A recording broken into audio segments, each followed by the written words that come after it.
No arguments here. This easily rivals the Volvo V90 for the best looking estate car in the class, especially in this S guise with the black pack, the 20-inch Venom alloy wheels. It's a seriously smart looking piece of kit. Right, let's talk about the back end, shall we? Because of course it is an estate car.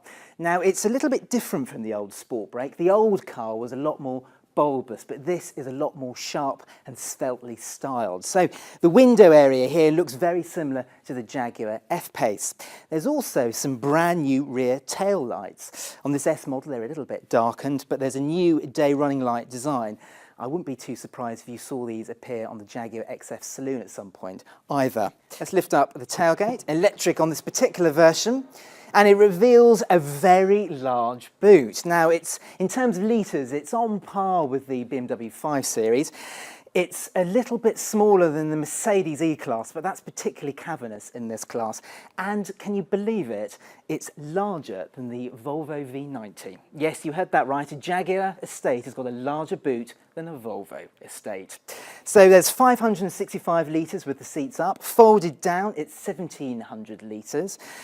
A quick pub fact for you, you can fit 6,500 tennis balls in there, should you so wish, or one fridge freezer. I think I know what most people are going to be carrying in this boot. Now you can tow up to 2 tons with this car. There's also a gesture tailgate, so you waggle your foot under the rear bumper and the tailgate lifts. And this car has also got Jaguar's activity key. Now, so we first saw this on the Jaguar F-Pace. It allows you, if you're at the beach, for example, to leave the keys in the car and you can lock it and unlock it with this wristband.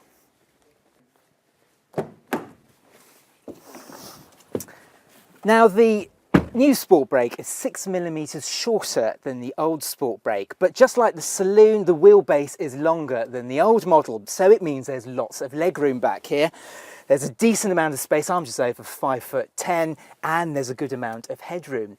Now you may have noticed something different about this car, and it's got a full panoramic roof. Now it's 1.6 metres squared, and it means that you can just look up and you can see the sky above you, and it's going to be great for kids on long journeys. It really is, and it just bathes the cabin in light. And generally speaking, it's very comfortable back here. There's a good amount of rake on these back seats, and you can get nice and comfortable and feel really luxurious, especially in this car with its brogue brown leather seats. It's a really smart place to be. Right, let's hop in the driver's seat.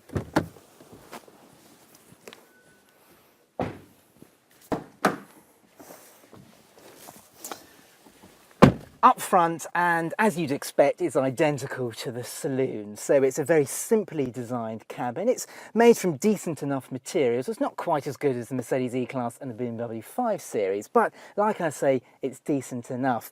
In this car, as I've already said, we've got the brown leather interior and the white contrast stitching, and it does feel nice and smart in here. As with all Jaguar Saloons and estates at the moment, you do get a fantastic driving position. It's fully adjustable. You do feel nice and sporty in here, especially thanks to the raised centre console. Now in this particular car, we've got the Jaguar InControl Touch Pro system with its 10.2-inch screen. There's a Wi-Fi hotspot, internet connected services, and generally speaking, it works particularly well, even if it is a touchscreen, and rivals do use a swivel system down here. But like I say, it's pretty easy to use. The only real difference up here is the fact that there's more light thanks to that sunroof. In actual fact, the XF Sportbrake debuts a new piece of technology for a Jaguar, and that's gesture control.